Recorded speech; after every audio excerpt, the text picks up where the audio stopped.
예, 11시 17분 지나고 있습니다. 내일 휴일에 대한 부담감 때문이죠. 지수가 1% 이상 밀려가고 있는데 지수 잠깐 확인하도록 하겠습니다. 저희 앞선 프로그램에서는 1% 이내 한 0.7, 0.8 정도였는데요. 지금은 1% 넘게 코스닥이 더 크게 밀려가는 흐름들로 시장에 좀 부담을 주고 있습니다. 민재기 역발상 투자, 시장의 중심을 잡는 전략을 주시는 분이죠. KB증권 프라임클럽 민재기 팀장님과 함께 시장에 대한 고민 풀어보겠습니다. 어서 오십시오. 네, 안녕하세요. 중국 얘기를 원래 좀 하려고 했었는데요. 해야겠는데 일단 오늘 내일 휴일 부담 때문인가요? 일본 증시 하락 때문인지 시장이 또 크게 밀리고 있어서 부담이 되고요. 네, 시장 평가 좀 해주시고 또 중화권 증시는 경기 부양 기대감이 있습니다. 그 영향 어떻게 보시는지? 네, 일단은 우리가 이제 달러 엔이 이제 큰 폭으로 또 하락을 했죠. 네. 엔화 강세가 나타나면서 그렇죠. 네, 일본 증시 선물이 지난 금요일날 급락을 했었고 오늘 장 초반부터 일본 증시가 큰 폭으로 하락을 했고 엔화가 이렇게 또 강세가 좀 움직임이 나타나면 우리가 얼마 전까지만 해도 두려웠던 엔캐리가 또 그죠? 예. 네, 청산에 대한 두려움. 그래서 오늘 대형 빅테크 관련주들이 좀 하락을 하고 있다. 이렇게 정리를 좀 해주시면 될 것 같고 결국에는 그러면 다른 쪽에서 이제 좀 시장을 방어해줄 쪽을 좀 찾아야 되는데 모멘텀을 일본이 아니라면 가까운 또 중국에서 지금은 또 찾아야 되지 않을까. 네. 좀 쉽지 않은 그런 상황입니다. 지난주 다행스럽게 중국의 대규모의 좀 경기를 부양하기 위한 정책들이 나오면서 지금 화면에서 보시는 중국 중화권 증시의 대부분 지수들이 큰 폭으로 지금 오른쪽을 보시면 이렇게 큰 폭으로 뛰어오르는 모습이 나타났습니다. 오래간만에 중국에서 이런 강한 상승이 나타났는데요. 보시면 첫 번째로는 이제 통화 정책이 조금 어느 정도 완화되는 그런 부분들이 나왔습니다. 왼쪽에는 지급 준비율의 그래프인데 이렇게 내려오는 그런 그림들이 나타나는데 인하를 좀 했고요. 오른쪽에는 7일물 영대포 금리라고 되는데 이것도 이제 내려오는 그런 모습이 있는데 바로 연결해서 이게 어떤 것이고 영향을 뭐가 주는지에 대해서 한번 보겠습니다. 먼저 지급 준비율이라는 것은 은행이 중앙은행에 예치해야 하는 예금의 비율입니다. 근데 이거를 줄여주겠다라는 거죠. 그러면 은행은 더 많은 자금을 시중에 대출할 수 있는 여력이 만들어지게 되고 오른쪽에 보시는 것처럼 대출은 늘어나고 시중의 유동성은 증가하는 경제가 활성화되는 이러한 영향을 주게 됩니다. 그 다음 이제 7일물의 영내포 금리 인하라는 것은 뭐냐면 중앙은행이 금융기관에 단기 자금을 빌려줄 때 적용하는 금리라고 보시면 될 것 같습니다. 금리를 좀 싸게 해주니까요. 금융기관은 자금을 조금 더 저렴하게 빌려서 이것을 또 외부에 또 경제를 활동시키는데 촉진하는데 역할을 할 수 있는 부분이죠. 자금 조달 비용 감소, 유동성 증가, 이자율 하락으로 인해서 경제 활동을 촉진시키는 이러한 영향 부분들을 발표하니까 지난주에 중화권 증시가 전반적으로 강세를 보였다. 충분히 움직일 수 있는 부분이다라는 생각이 듭니다. 자, 그리고 이제 우리가 그 나라의 환율을 보면 이제 또 그 나라의 경기에 대한 전망을 어떻게 하는지 알 수가 있는데 지금 보시는 것처럼 달러 대비해서 위안화가 7위안을 깨고 이렇게 떨어지는 그런 모습이 나타났습니다. 이건 위안화의 강세 흐름인 거죠. 중국의 경기가 좀 회복이 될 수 있겠구나라는 그런 기대감도 위안화에 반영이 좀 되었다라고 보시면 될 것 같습니다. 다만 이게 이제 단기적으로는 경기를 부양시킬 수 있을 거라는 기대감은 있는데 정말로 이게 앞으로 소비와 그다음에 단기 소비가 아니라 중장기적인 소비로 좀 이어져야 되는 부분들이 있는데요. 현재 기준으로는 지금 보시는 것처럼 여전히 주택 가격과 관련된 부분들은 좀 안 좋은 상황이고 정부에서 상당한 부분이 이 토지 매각 수입으로 들어오는데 이 부분도 최근까지는 안 좋은 상황입니다. 그렇기 때문에 단기가 아니라 결국에는 중장기적으로 계속 소비를 좀 유지하기 위해서는 이건 통화 정책뿐만 아니라 재정 정책을 같이 좀 가야 되는 그런 부분들이 있다 정도로 보시면 되고 이 부분을 앞으로 어떻게 중국이 좀 풀어나가지는지를 계속 모니터링이 필요할 것 같은데 지난주 후반에 이러한 부분들을 강조를 또 시진핑 주석이 직접 이야기를 했습니다. 우리는 재정 지출도 같이 하겠다라는 부분들을 했기 때문에 그 기대감은 더욱더 좀 커졌다라고 보시면 될 것 같습니다. 다만 이제 그러면 우리나라한테는 어떤 부분이 있을 것 같은데 첫 번째는 혹시라도 너무 중국이 좋은 상황이니까 국내에 또 비중을 줄여서 중국 쪽으로 자금이 이동할까 봐 약간 걱정이 되는 부분들이 또 생길 것이고 대신에 한쪽으로는 중국이 결여한 경기가 좋아지면 중국의 수출이나 매출의 의존도가 높은 기업들은 또 수혜를 볼 수 있는 쪽이 있을 겁니다. 그죠? 그래서 과연 앞으로 우리나라의 비중을 줄이고 외국인들이 중국 쪽으로 자금이 좀 가는지에 대한 여부를 좀 봐야 될 것 같고, 그리고 중국의 경기가 좋아진다라는 기대감이 있을 때 그의 매출도가 높은 기업들은 어떤 반응으로 계속 유지가 되는지를 체크가 좀 필요하지 않을까라는 생각입니다. 지금 보시는 것처럼 삼성전자는 오늘도 뭐 최근에 이 매도의 흐름이 그대로 좀 이어지는 것 같은데요, 그죠?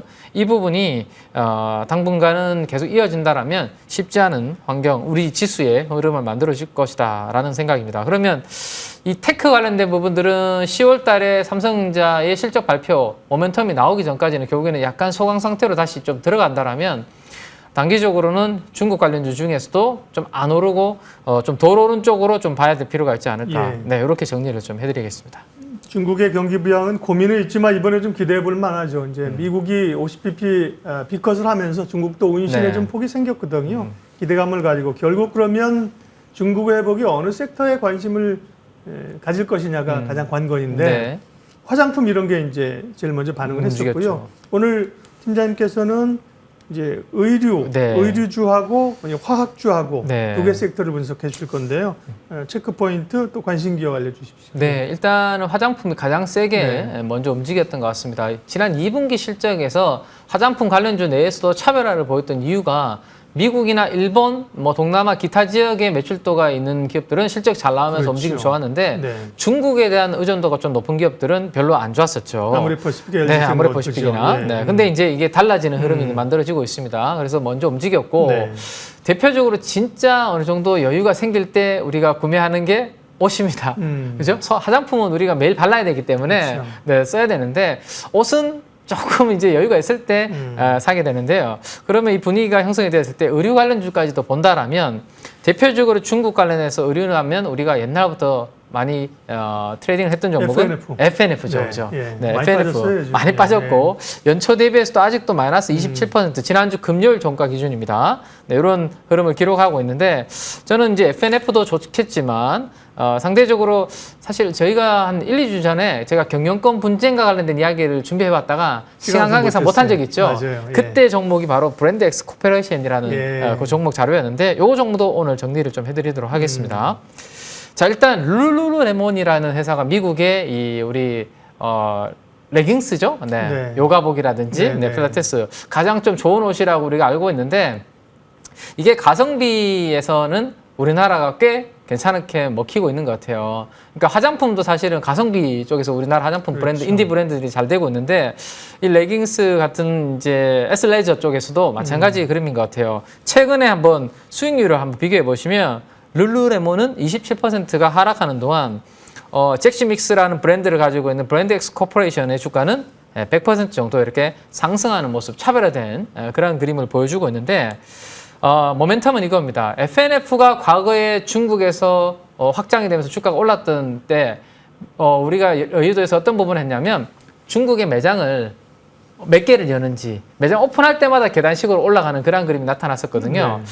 이번에도 마찬가지입니다. 이 잭시믹스라는 이 매장을 브랜드 엑스 코퍼레이션이 앞으로 몇 개까지 늘려갈 것인가 잘 보셔야 될 것 같고, 지난번에 1호 매장을 열었을 때 한번 제가 말씀드린 적이 있었는데 이번에 얼마 전에 3호 매장까지 이제 오픈을 했습니다. 그러면 이게 앞으로 계속 늘어난다면 그다음에 가성비 측면에서 본다라면 좀 선택이 될 수 있지 않을까라는 생각 해볼 수 있을 것 같고, 또 홍보 모델도 저는 잘 선택을 한 것 같습니다. 누구예요? 우리 걸그룹 중에 아이돌 중에 여자 아이들이라고 있는데 중국 멤버가 네, 있군요. 그 중에 우기라는 중국 멤버가 있는데 네. 그분을 이제 또 모델로 선정한 것은 그 중국 대륙을 타켓으로 한 그 부분은 괜찮지 않나라는 생각입니다.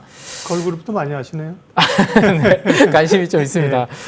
그러면 이제 이쪽의 업황이 좋아졌을 때 우리가 좀 확장을 해본다라면 결국 레깅스에 들어가는 주요 소재 중에 하나가 스판덱스라는 게 그렇죠. 예. 있죠. 근데 이 스판덱스의 업황은 좀 공급 과잉으로 좀 어려운 상황입니다. 예. 지금 왼쪽의 그래프를 보시면 재고가 상당히 좀 높은 수준으로 이렇게 올라가 있고 재고가 높으니까 가격은 이렇게 떨어지는 그런 그림이었는데 이 스판덱스를 만드는 원재료 가격은 역사적인 최저치에 도달해서 생산 원가도 지금 뭐 간당간당한 그 수준이거든요. 그럼 여기에서는 이제 어느 정도 또 구조 조정이 약간 일어날 수 있고 수요만 살아난다면 좀 바텀 피싱을 해볼 만한 위치는 되어 있지 않나라는 생각입니다. 아, 그래서 효성 TNC로 또 연결이 되는군요. 그렇죠. 예. 그래서 이제 브랜드 엑스 코퍼레이션에서 효성 TLC까지 연결이 되는데 뭐 업황이 이렇게 안 좋다가 최근에는 이제 좀 바닥을 좀 잡아주는 매출 분기 차트가 나오게 되고요. 영업이익도 바닥에서 빨간색 양봉이 서서히 조금 만들어주는 그러한 그림들까지 나타나고 있네요.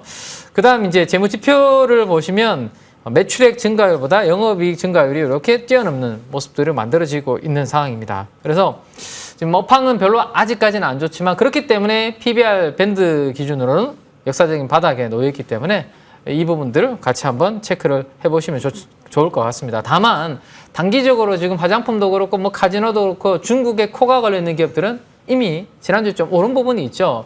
그러면 이번 주에 약간 우리 뭐 연휴도 있고 하기 때문에 뭐 일본 증시 영향으로 시장이 전체적으로 좀 숨고르기를 좀 한다라면 그런 조정 구간에서 이들 관련주들에 대해서는 조금 체크를 하는 게 좋겠고 계속 올라가는 구간에서는 너무 급하게 따라잡는 것은 좀 자제를 하실 필요가 있지 않을까 뭐 그렇게 말씀을 좀 드릴 수 있을 것 같네요.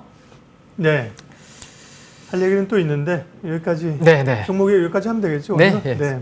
못한 것들은 또 다음에 얘기하실 겁니다. 민재기 역발상 투자 오늘은 중국 모멘텀과 관련된 섹터 기업들 집중적으로 봤습니다. KB증권 프라임클럽 민재기 팀장님 함께했습니다. 고맙습니다. 감사합니다.